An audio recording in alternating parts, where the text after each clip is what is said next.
Taarifa ya msiba. Kwa masikitiko makubwa tunatangaza kifo cha mpendwa wetu mtoto wa Echiba Samaki kilichotokea usiku wa kuamkia leo kutokana na maradhi ya ghafla yaliyosababishwa na kukauka kwa damu.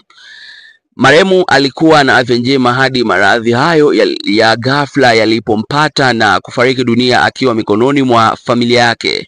Ni huzuni kubwa kwa familia, ndugu, jamaa na marafiki waliompenda na kumjali kwa dhati mtoto huyo. Mipango ya mazishi na taarifa zaidi zitatolewa kadri familia itakavyopanga, lakini sisi kama Moz Public TV tumejaribu kupata mawasiliano na ndugu wa marehemu ama marafiki wa baba wa marehemu kwa ajili ya kuweza kutuambia chochote kitu kuzihusu taarifa hizi za kifo cha mtoto wa Echiba Samaki. Ni kweli jamsibu kwa papa kwa Echiba Samaki. Jamani. Alikuwa anasumbuliwa na nini? Nasikia hapa alipo kwamba damu sasa ndio tufika na mpelekea mtoto kuna kufariki. Unaongea na mtu na nusu, eti mtu na nusu wa Moz Public TV. Nimesikia sauti yako tayari. Ndio. Kwa hiyo ameanza kuumwa lini mtoto? Nafikiri ilikuwa ni juzi. Juzi. Yaani ana hata muda toka ameanza kuumwa. Ana muda tu. Alikuwa na miaka mingapi? Mwaka mmoja. Ana mwaka mmoja. Yeah. Alikuwa na tabia ya kuumwa au ndio ilikuwa mara yake? Alikuwa haumwi kwa muda. Alikuwa haumwi sana. Unajua mama kwa jina kukosekana, lakini kwa eti ya zaidi tu kwamba kukauka damu hii ndio kama mara ya kwanza.